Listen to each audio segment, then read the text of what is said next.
ઘણા મમને લાગે છે કે કિડ્સ, ફેમિલી અને રિસ્પોન્સિબિલિટી ને પહેલા પ્રાયોરિટી આપવી જોઈએ અને આપણે લાસ્ટમાં આવીએ.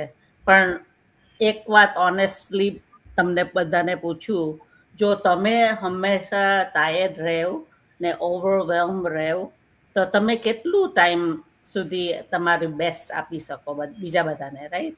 સો આજે આપણે વાત કરીશું કે why taking care of your self actually makes you a better mom. So મારે માટે લાઈક હું જ્યારે કામ કરતી હતી ફૂલ ટાઈમ, તો ઓનેસ્ટલી મારે માટે ટાઈમ જ નહીં મળતો હતો. And between work, family, home બધું પહેલાં આવે. I always prioritise my self and my health last. But હવે બધું ડિફરન્ટ થઈ ગયું છે. હવે મારી પાસે ફ્લેક્સિબિલિટી છે. So I use my time better. I wake up in the morning and take my time, have my cup of coffee, like in peace, and then do my stretching, everything. So, and we go to the gym regularly, eat healthier because now I have more time to cook. So, like એ બધા નાના નાના જે આપણે માટે time કાઢીએ તો આપણે like મોર energy feel થાય ને when આપણને એનર્જી ફીલ થાય તો આપણે ફેમિલી માટે પણ બેટર શો અપ કરીએ, right?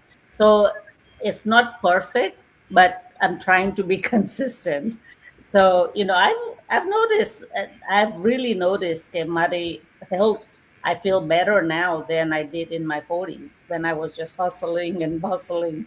So now, but even કામ કરતી હોય ત્યારે પણ I think I should have taken more time. Now I realize કે even તમે 10 મિનિટ મળે કે 15 મિનિટ મળે, you should take your little bit of time for yourself, even if you just sit and do nothing, like I Yeah. think it's so important to have a little bit of me time. If you Mhm. like reading book, just sitting outside on a fresh air, go for a walk. It's all just little things that you can do for yourself that makes you feel so much better. Bertie, what do you think?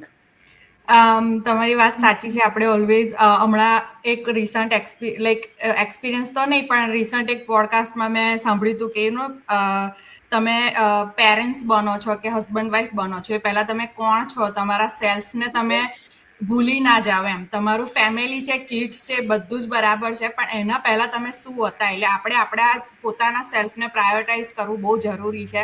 અને આપણને જ importance નહીં આપીએ તો આપણે શું બતાવી રહ્યા છે આપણા કિડ્સને કે ફેમિલીને. સો બહુ જરૂરી છે કે આપણને પહેલા આપણા સેલ્ફને ઇમ્પોર્ટન્સ આપવું અને પ્રાયોરિટાઇઝ કરવું. મારા માટે બી સેમ જ છે કે મંડે ટુ ફ્રાઈડે બહુ હસલ હોય, લાઈક બહુ રશિંગ આવર્સ ને બધું હોય. ડોટરની સ્કૂલ છે, પિકઅપ ડ્રોપઅપ બધું જ.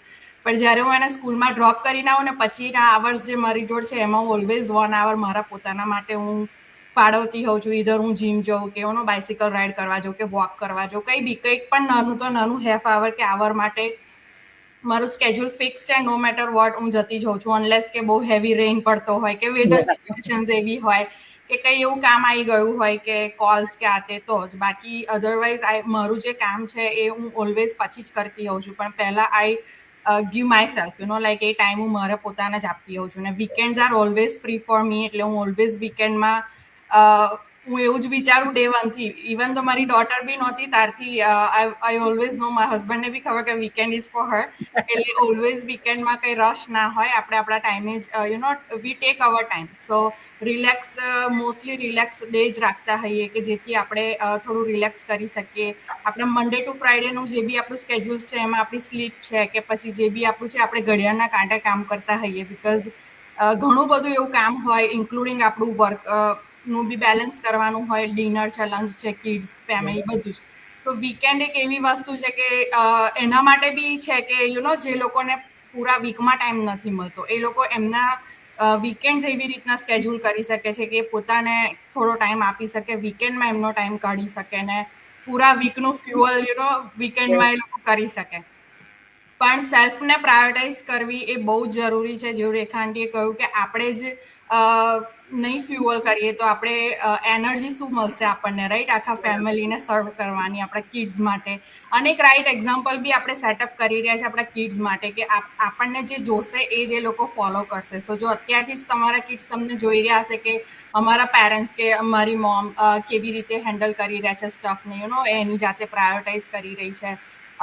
જેના કિડ્સ મોટા હશે, આઈ ગેસ, એ મેં ઘણી વાર એવું બી સાંભળ્યું છે મારા ટીમ મેમ્બર્સમાં ઘણા બધાના કિડ્સ બહુ યંગ એજમાં છે, તો એ લોકો બી ઓલવેઝ એવું કહેતા કે એમના કિડ્સ એમને સજેસ્ટ કર્યું કે મોમ તને થોડો બ્રેક લેવાની જરૂર છે, તું તારા માટે આ કર, પેલું કર.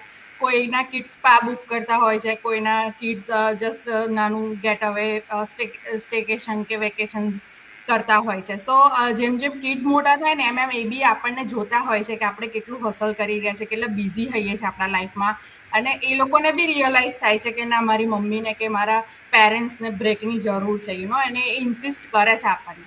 પણ નાના કિડ્સ હોય ત્યારે ઓલવેઝ આપણને એક્સ્ટ્રા એનર્જી જોઈતી જ હોય છે એમના પાછળ, બિકોઝ આપણે બધું જ કરવાનું હોય છે. સ્પેશિયલી બહારની કન્ટ્રીમાં રહેતા હોય તો હેલ્પ બહુ ઓછી તમને મળી રહેતી હોય, એટલે તમે બધું જ કરી રહ્યા છો તો આ બધા પાછળ રન કરવા માટે તમને ખુદને બી એનર્જી હોવી જરૂરી છે. સો સેલ્ફ ને પહેલા તમે રાખો અને પછી તમે બધું કરશો તો ડેફિનેટલી તમને ઘણો બધો ચેન્જ જોવા મળશે. અને સમટાઈમ એવું બી થાય કે આખા વીકનું કામ કરીએ, બધું જ આપણે જ કરતા હોઈએ તો એન્ડમાં આપણે એવા ફ્રસ્ટ્રેટ થઈ જઈએ. અને એઝ અ નેચર આપણે સમટાઈમ એવું બી થતું હોય કે ઘણા લોકો એમનું જે ફ્રસ્ટ્રેશન છે કિડ્સ પર કે હસબન્ડ પર કે કંઈ બી એમનું નીકળી જતું હોય એકવારમાં, રાઈટ? પણ એમાં કશું રોંગ બી નથી. આપણે જેને બહુ પ્રેમ કરતા હોઈએ, આપણા કિડ્સ છે કે આપણું ફેમિલી છે, આપણે એના પર જ વધારે એ કરતા હોઈએ, રાઈટ? એટલે કંઈ રોંગ નથી, પણ આ બધાથી બચવા માટે થઈને બી તમે તમારા સેલ્ફને પહેલા રાખી શકો છો. થોડો ટાઈમ આપો. એવું નથી કે સ્ટાર્ટિંગથી જ 1 hour 2 hour આવવાનું ચાલુ કરો. 5 minute, 10 minute, 15 minute self care પર સ્ટાર્ટ કરો ધીરે ધીરે. અને એમ કરતા તમે તમારા અવર્સ વધારી શકો છો અને તમને જાતે જ ફીલ સારું થશે, લાઇટ ફીલ કરશો અને વધારે એનર્જેટિક તમે જાતે જ ફીલ કરશો. જે કરવાની કે જે તમને ઈચ્છા બી નહીં થતી હોય ને એ તમે કરવાનું સ્ટાર્ટ કરી દેશો કે ના, હવે હું આ ટ્રાય કરું, હવે હું પેલું ટ્રાય કરું, મારા માટે આ બેટર છે. અને જો આપણું હેલ્થ ને આપણું માઇન્ડ બેટર સ્ટેજ ઉપર હશે તો ઇટ વિલ મોર ઇમ્પેક્ટ બધી રીતના, ફેમિલી, ફાઇનાન્શિયલી, સક્સેસ, બધી રીતના તમને વધારે હેલ્પફુલ થશે. That's true. અને સો મેની ટાઈમ્સ આપણે લાઈફમાં એટલા બિઝી થઈ જતા હોઈએ છીએ કે પાસ્ટમાં જે લોકો આપણા ફ્રેન્ડ્સ છે એની જોડે કનેક્ટ બી નહીં થઈ શકતા હોતા, right? So I always feel કે જ્યારે હું ટાયર્ડ છું, ફ્રસ્ટ્રેટેડ છું, or I just need a break from my routine, I always prefer કે 1 or 2 ફ્રેન્ડને કોલ કરવાના. Not every day, but maybe once in a month or 2 મંથમાં 1 times. તો એ જે આપણી પાસ્ટની મેમરીઝ જે આપણને બુસ્ટ કરે છે સમટાઈમ્સ મૂડ, એ બી બહુ હેલ્પ કરે છે આપણને to keep going with our routine. અને એ આપણામાં હેપી હોર્મોન્સ રિલીઝ કરે છે કે યા we had a good time, right? So it's all about having that feeling કે તમે હેપી રહી શકો છો. It's not always about your kid or your partner or the family or the home. You are individual person, અને જો તમે તમારા માટે ટાઈમ નહીં ફાઇન્ડ કરો કે તમારા માટે શું હેપીનેસ છે એ ફાઇન્ડ નહીં કરો, ઇટ કુડ બી એનીથિંગ કે તમે વોક કરવા જાઓ, સાયકલિંગ કરો, યોગા કરો, એક્સરસાઇઝ કરો, જીમ જાઓ. For me I always feel so relax કે જ્યારે હું બોલિવૂડના 90sના સોંગને સાંભળું, it instantly changes my mood. Okay, so હું ઇવન ઘણી વખતે વર્ક કરતી હોઉં તો બી હું always I turn those musics, not proper song, but એના જે ઇન્સ્ટ્રુમેન્ટલ મ્યુઝિક્સ હોય, I prefer to turn it on and do my work. Because I remember કે જ્યારે હું ફૂલ ટાઈમ જોબ કરતી હતી back in India, so we almost મારા જે કલીગ્સ હતા અમે લોકો ઓલમોસ્ટ સિમિલર એજના હતા, તો વી use to sing that song while working full time. અને અમે કહેતા હતા અમારા જે એચઓડી હતા એમને કે આપણે અહીંયા એફએમ મુકાઈ દેવાની જરૂર છે, બિકોઝ બધા એકદમ રિલેક્સ થઈને કામ કરી શકે. સો આઈ બિલીવ કે એ મારું ત્યાંનું ડ્રીમ હતું, અત્યારે હું ફૂલફિલ કરી રહી છું કે હું ઘરે કામ કરતા કરતા બી હું સોંગ સાંભળતા કે હું રિલેક્સ થઈને કામ કરી શકું છું. સો ફાઇન્ડ ધોઝ થિંગ્સ કે જે તમને હેલ્પ કરે, તમારો મૂડ ઇન્સ્ટન્ટલી ચેન્જ કરે છે. Sometime single song changes my mood drastically, because તમે એકદમ રિલેક્સ ફીલ થાઓ, તમે ડાઉન ફીલ કરતા હોય તો તમે મોટિવેટેડ ફીલ કરો, અને તમે એ જે ફીલ કરો છો you carry that energy for couple of hours, not for couple of days but definitely for couple of hours. અને યુ વિલ સી કે તમારું જે રિએક્શન છે, how you respond to others, તમારા ફેમિલીમાં કે તમારા કિડ્સ જોડે એ બધી જગ્યાએ રિફ્લેક્ટ કરે છે. Even if you are working full time, તમે જોબ પર જતા પહેલા એક ઓર બે તમારું ફેવરેટ મ્યુઝિક હશે ને એને સાંભળીને દિવસ સ્ટાર્ટ કરશો તો યુ વિલ સી કે તમે ડિફરન્ટ રીતે ડેનું બિગિનિંગ કરી રહ્યા છો. સો જે તમારા માટે વર્ક કરે છે એ વસ્તુને પહેલાં ફિગર આઉટ કરવાનું, અને દેન ડેફિનેટલી કન્ટિન્યુઅસલી એના પર વર્ક કરો તો you see a good result. અને at the end of the day તમે હેપી હોવા જોઈએ before you go to bed, કે યુ શુડ બી સેટિસ્ફાઈડ કે હા મેં મારા 24 અવર્સમાંથી તમે 6-7 અવર્સની સ્લીપ ફિનિશ કરો છો, બાકીના અવર્સ તમે તમારા ઘરને આપ્યા, તમારા કામને આપ્યા, કિડ્સને આપ્યા, but spend at least 15-20 minutes or at least half an hour for your self. તમને બુક રીડ કરવી ગમતી હોય, આખા દિવસમાં ટાઈમ ના મળે, before going to bed just read a book. That will help. I think તમે બેવે શેર કર્યું તે જ લાઈક બધાનું રિમાઇન્ડર છે કે મી ટાઈમ બધાને ગમે છે. Like taking care of your self એ સેલ્ફિશ નથી, નેસેસરી છે રિયલી.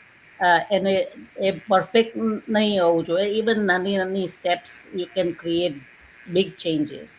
સો આજે હોપફુલી તમને બધાને રિમાઇન્ડર મળી હશે કે put yourself, don't put yourself last. Like start creating little bit more balance. એટલે તમે પણ એવી રીતે થિંક કરતા હોય તો just start by getting clarity કે તમને શું જોવે છે લાઈફમાં, and start putting little bit of time in there. So hopefully this episode inspired a lot of you. We'll see you next week. Okay, thank you. Jai Shri Krishna. જય શ્રી કૃષ્ણ.